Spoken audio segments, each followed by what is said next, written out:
Hello, hello. Having a quick replay of the battle that I had earlier in January this year.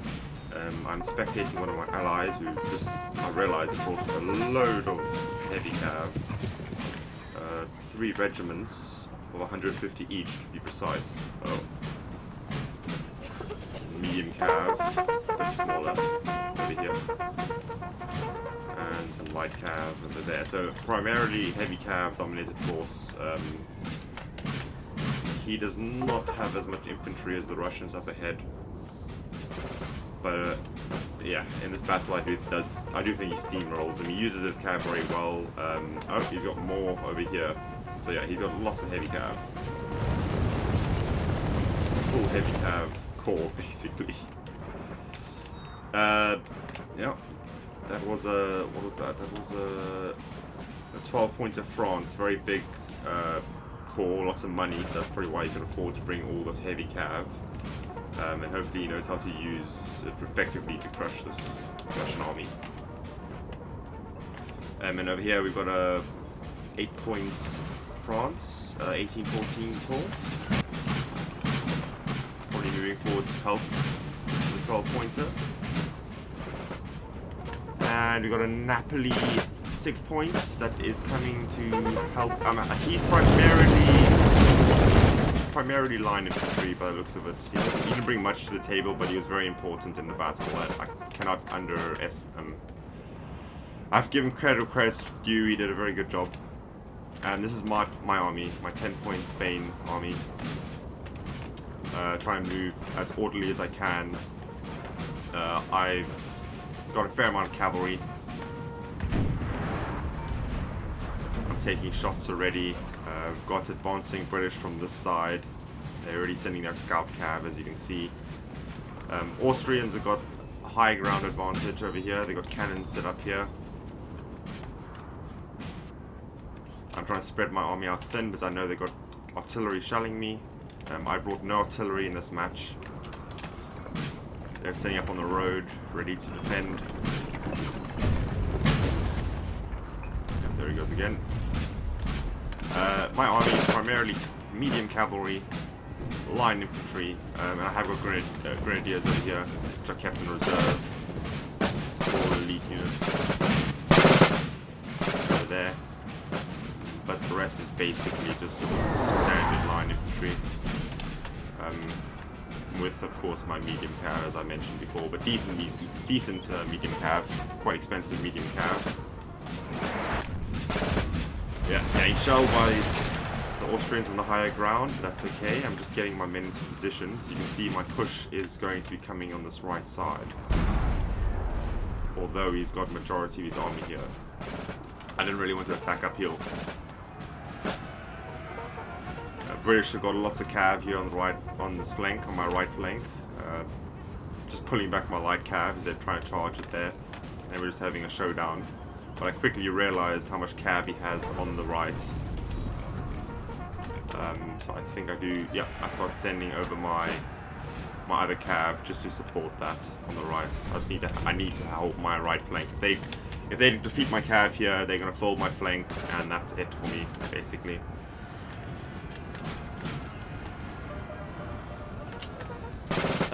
So yeah, as you can see, Napoli is marching to aid me, so I'm waiting for them. I slowly inch forward while they come up, and hopefully we get them in a nice L flanking maneuver. There'll be lots of action happening up here, but most of the time it's just a standoff between our calves. Over here, yeah, full force. The heavy Cuirassier 12-pointer is just going ham on this Russian line. It's completely steamrolling using the good old Napoleonic tank, which is the Cuirassiers. And this is just a messy cav fight. He sends an infantry to attack the Russians. The Russians don't have enough squares, they're not prepared for this massive assault. He steamrolls them quite easily with his heavy cav. He's going to get supported by the 8 points of France coming to send cav in to help him. So Our general is under effectively, attack. this Russian army gets steamrolled, as you can see. And the Russians see they're losing that battle. I'm not too sure what they're doing here, to be honest. I don't really fight Russians in this battle. My army mainly engages the Austrians and British for this battle. And I'm making a recording of my success, so we'll be focusing here today. Good volleys. Good exchange of volleys at the moment. I'm on the losing side, but I'm just delaying. Because again, I think this is the key to breaking their strong position here. I'm simply just buying time for the Nepalese to come and help. Big hits. These are big guns up here, I think. Yeah, these are really big. These are at least 18, 12 pounders shooting at me. So I'm going to take some punishment here. But the glorious French will return fire. You can see I'm moving my Grenadier reserve behind the lines to be set up over here. So you can kind of see what I'm doing, my plan. I just have to hold this line, basically. What is he doing here? Oh, he starts shelling. This British artillery starts shelling my cavalry, so I think I start pulling them back a bit. I do fold this flank as the game goes on more and more this way until I get a good counter-attack, but we'll see that at a later stage. Again, up there is just a mosh pit of the two bigger French armies just steamrolling the Russians. They try to do a cav push here, but I've got squares within my lines, which a lot of people don't expect. But it saves them here, so that's all good. Grenadiers getting into position. We are still returning fire. Just buying time for my little 6-pointer to help me. You see the Austrians start pulling back because they can see the mobilization.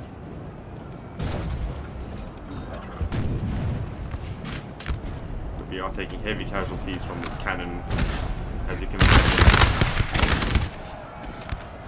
So I am running out of time. I cannot stand here for too long.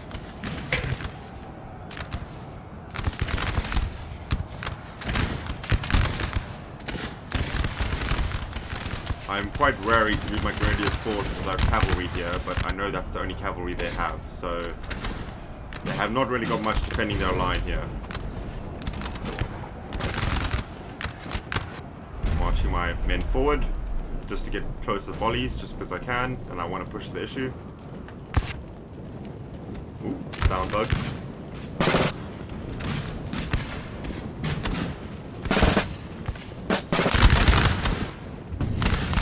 Let's look at this aspect of the battlefield for now. I'm just reshifting my whole line across the board at the moment.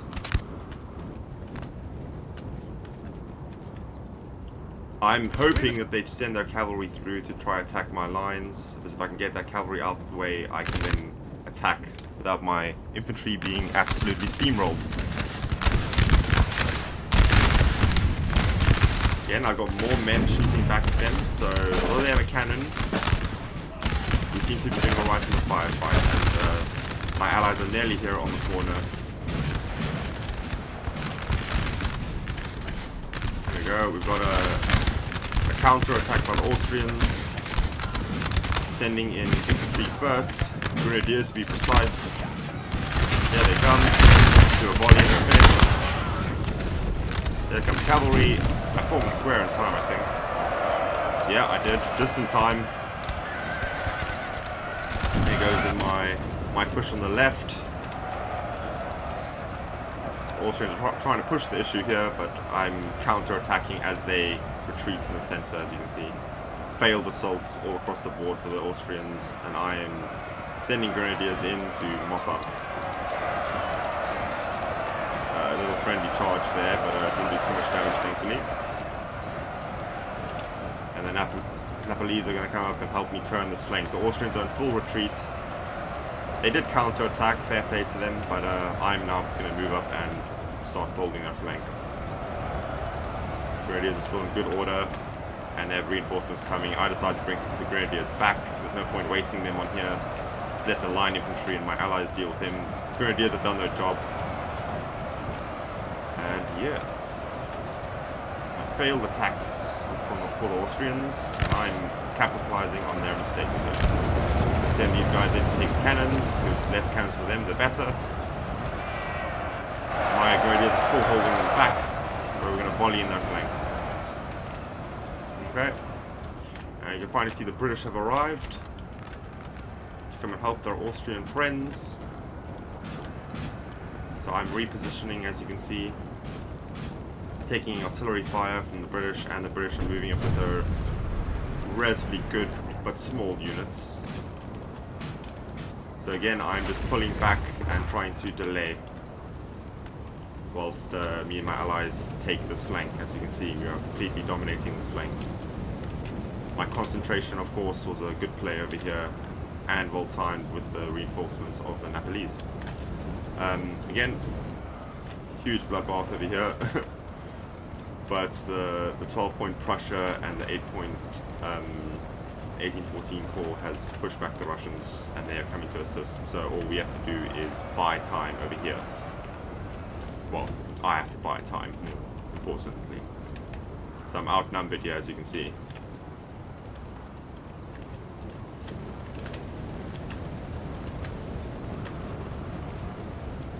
I'm pulling my Grenadier Corps to the back, as you can see, as I see my line is very thin.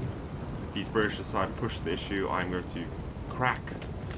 So make sure I'm getting some reserves just to thicken up those lines. General there to Michael Ney too, the Lion, giving support. British don't move yet. I don't think the British know what they want to do yet. I know they've got lots of cavalry. Our men are running, sir. I don't blame them. I know they have lots of cavalry and skirmishes up in these woods. And they've got artillery at the back shooting us. Indirect artillery too, which is not fun.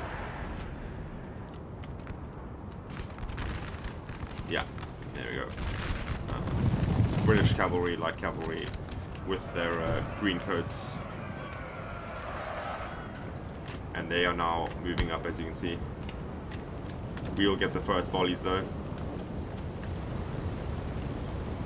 Nepalese doing Our their men job. are running, sir.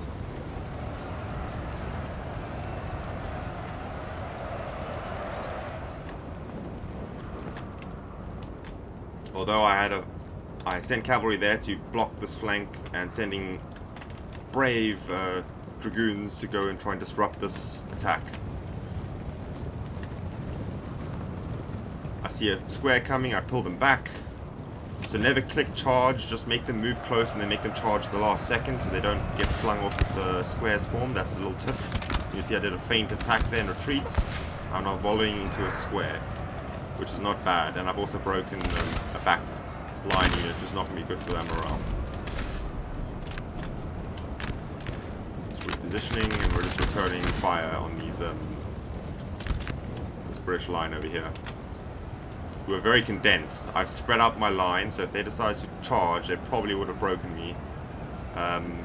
Although they probably saw that I had cavalry defending and grenadiers at the back, so maybe my bluff wasn't really a bluff. But I see this, and I start moving divisions to start shooting them on the flank. So the thin blue line holding the center here. And British indecisiveness is probably why I beat the British on top of beating the Austrians over here. And again, I see another big Russian army coming. I decide just leave the big boys to deal with that. There's enough of them. Napoli can also go help. I've got the Austrians under control, and I've got the British contained currently.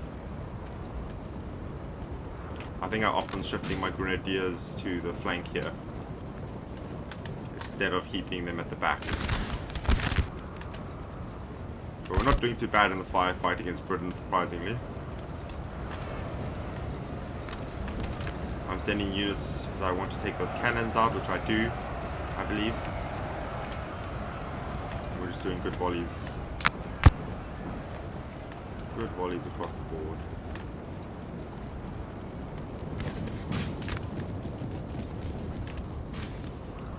I think I do a bit of bait here. I'm going to see this play in a second.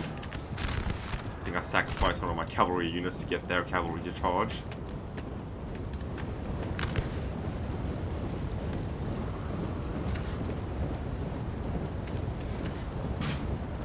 British are retreating after seeing that they're not really winning the firefights and they're getting surrounded by me.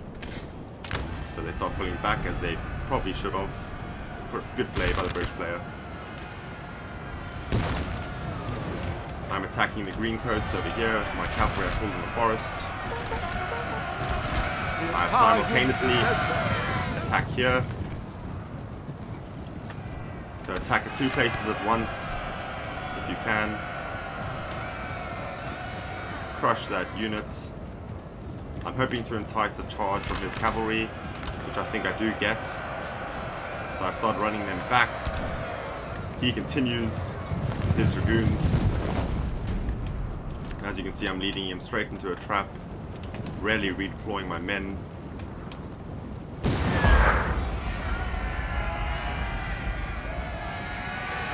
And that's some British dragoons crushed. My little hit and run tactic. And I didn't even use my unit.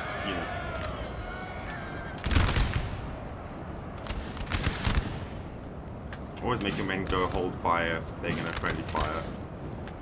Just remember that. There's my French unit destroying the cannons. And I'm just chasing the British at this point. Not getting too aggressive. I pay for it. But I do end up pulling back and just waiting for my allies because that's the right thing to do. Because you get punished, as you'll see. I get a bit too aggressive here. Again, the French and my French allies and the Russians are having a massive fight in the center. I think these Russian players may have been a bit new, which is fine. Everyone needs to learn.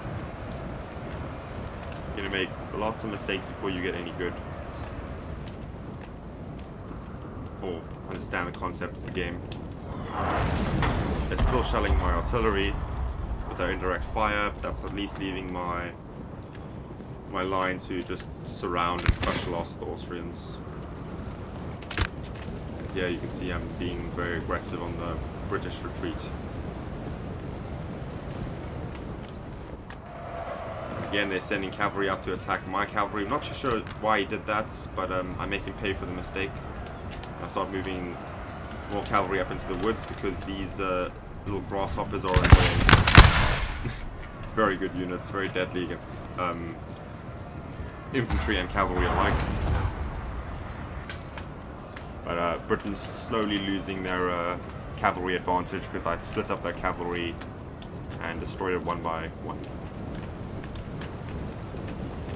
Yeah, I'm pushing infantry up, trying to be aggressive, but they have no support, as you can see. It's just them, which is a bad move on my part, and I suffer for it. Let's have a look at my suffrage. British retreated and stopped. I did not look. Yeah. Decimated. My 24th regiment. That was a misplay on my part. I quickly realized my mistake. I think I pulled them back very shortly after one volley.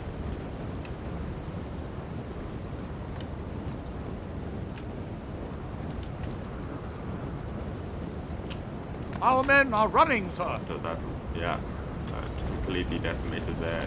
Quickly running them back. Although also, don't always run your men. It's not always best to run them because you'd rather have men in a bad position with good stamina and morale instead of low stamina and lower morale because they're tired. Trying to run down some grasshoppers.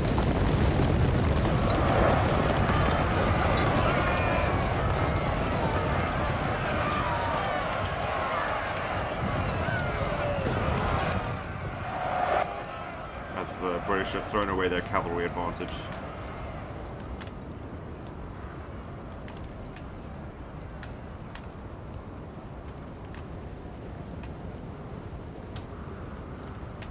So again, pulled my men back, and I'm waiting. I'm waiting for support, which I do see is coming. I just need to be patient. I pulled back here because another good tip, always look at the eye level of your soldiers, as you can see where the projectiles will hit. In this case, the cannons that were set up here, no use. They're not going to hit much at all. They might hit that unit over there, but ultimately I pulled back just over the little hill. I'm still close enough to do an assault, just in cover, as you can see. So soldier's view is always one of the best views to have in the battlefield.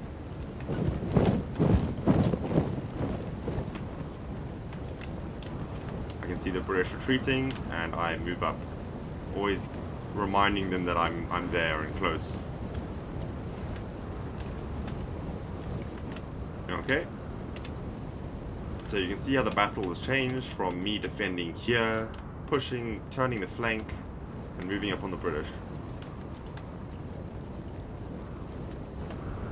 Russians are almost in full flight, and we still have a healthy amount of men from that fight coming up to support. So really, with 47 minutes on the clock, it's only a matter of time before the British eventually fall. And I'm giving them no time to redeploy in a good position for themselves. Ooh. Ooh, this is not going to be good for them. I moved up my men fast, as you can see, just so I can fire down at these English while they're moving through the gully. Let's have a look. Ah, devastating.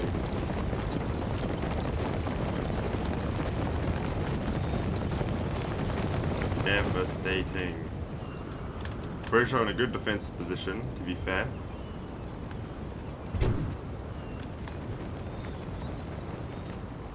So again, I just know that the best course of action is to hold until my reinforcements come.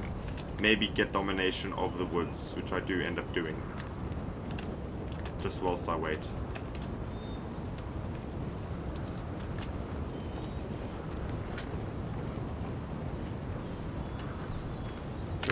Very odd sound. This building has fallen to the enemy. Just give me 1 second. Let's see. Hopefully that works. There we go. Hopefully that fixes the sound bug a bit. Changing fires into the town.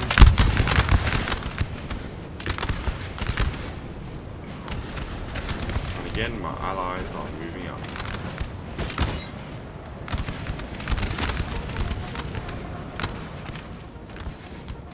My Grendiers are still over here. Alright. Over here, what are we doing?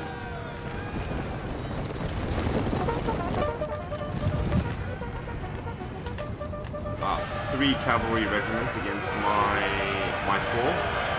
So a big cavalry battle. That's quite hard to see, but it takes place in this woods. And I decided to commit all my cavalry and hopefully come up on top. Running, sir. A bit of a gamble.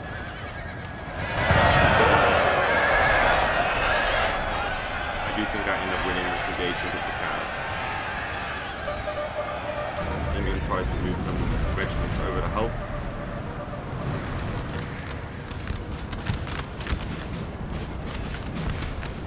Here come my allies.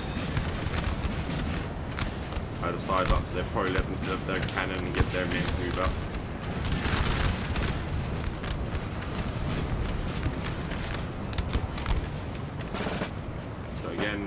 Cavalry battle going up here. I end up winning and pulling back so I don't get shot at. The men are fatigued, sir, and must rest away. Reposition these guys eventually.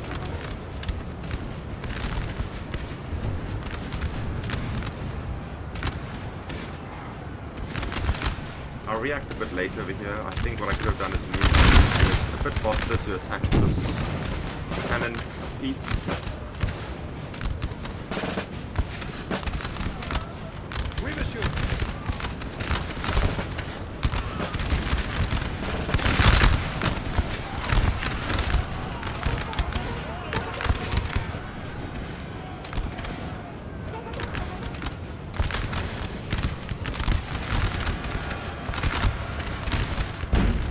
The British cavalry is in retreat. I pulled my cavalry back.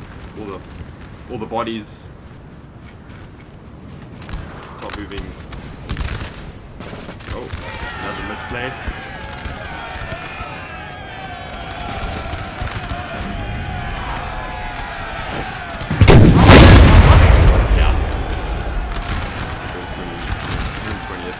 Absolutely demolished there by canister shots.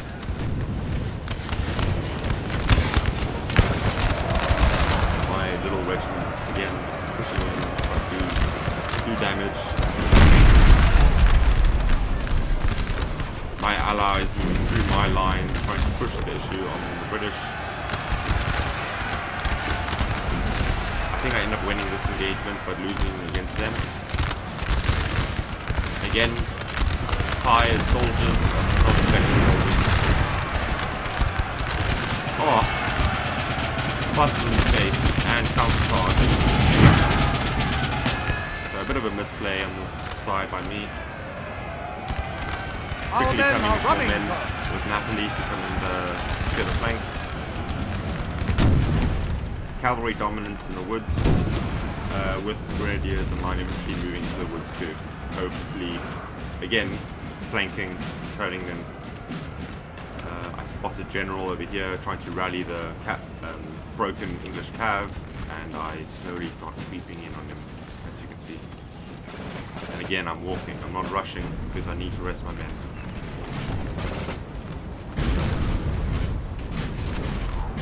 With my ally over here, my ally's army over here moving forward, I quickly see that and start moving my men forward too, as you can see.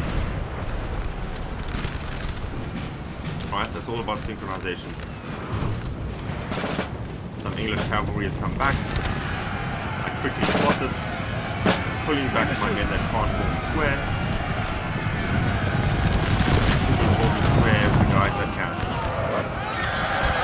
So effectively saving my Grenadiers. Our men are running! And that's a good time to run, by the way. Alright, so they've got broken the cav again.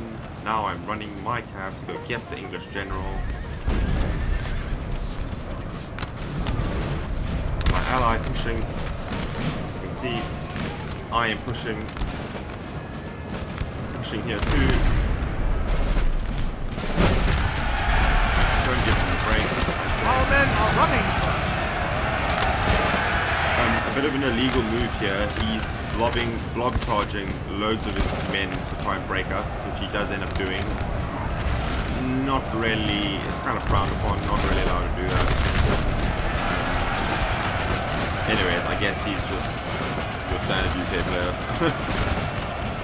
not nationality UK, just in-game UK. There we go. General gone, taken up by my cavalry. He has no more cavalry left, so now we have cavalry dominance over the English.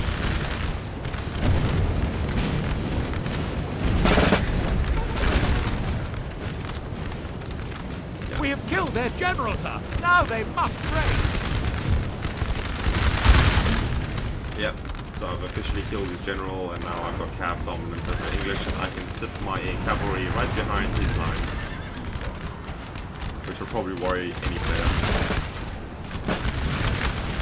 Ooh, a brave charge by my ally, hitting the cannon. Light cavalry, very good play, very good surgical movement over there. My little 8-point friend is really doing some work, and so is Napoli.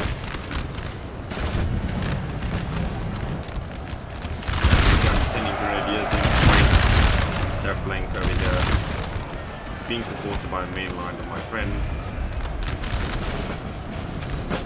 Another good tactic here is to hit them on corners like this. They all form square for some reason. I think because they're worried about my cavalry in the back.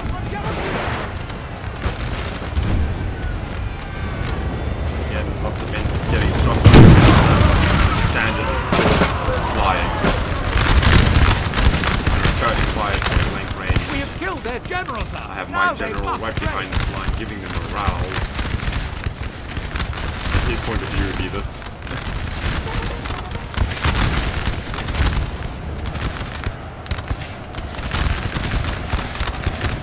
And now we close the noose. British doing fine stand here, but square is no good against straight up volley, unfortunately. Again, cavalry just use the best to make him worry, which works. Very good volley by the British though, regardless. But yeah. I'm hitting them with cavalry, making them form squares, recharge in, perfect synchronization. Again, a bit blobby, but okay. I send the units in. Ordre bien reçu! Again, making my men not fire, so I shoot my own line. Very important to remember. All my men are well rested, they're not running everywhere. Just these small things will actually make it easy to get out.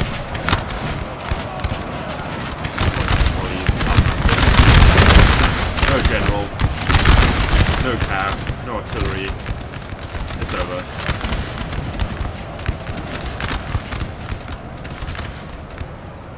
Okay, and we end up taking top 2. Kick them out. And that is majority of the battle. Fast forward to the end now. British in full retreat. Pretty sure we use our cavalry just to make sure that they don't come back. A bit ruthless, but there you go. France's hated enemies running.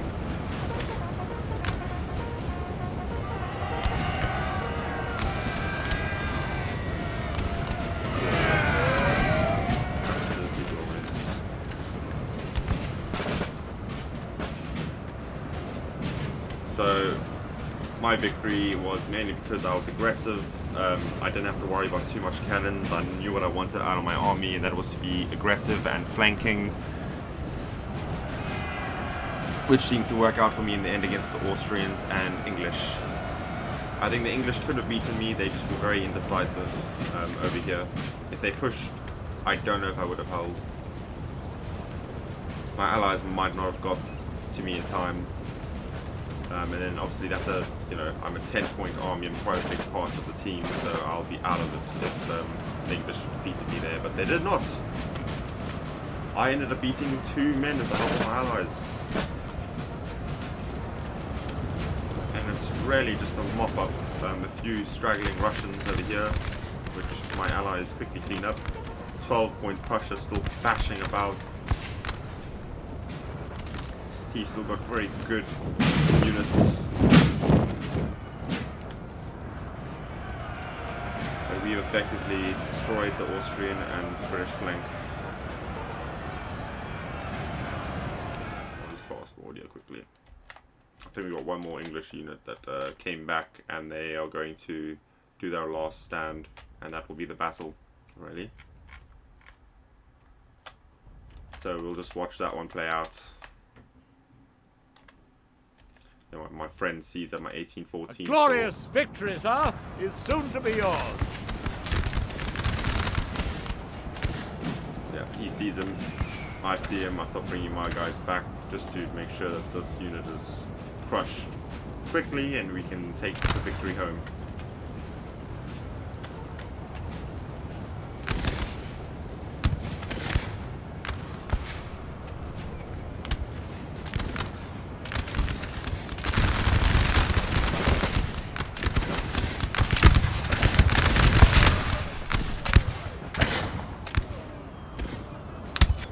Again, he's against very elite French infantry, there's no chance.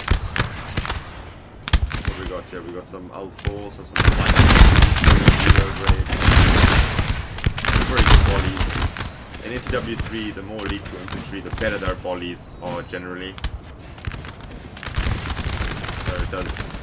Sometimes spending a bit of money on elite units can be useful. And this is just a glitch. You can't really see battle results, so I need to take a screenshot at the end of the match, but there you go. Medium cavalry doing very well. Grenadiers doing quite well.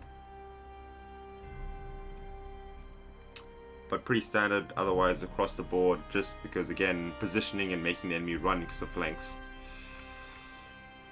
Perfect.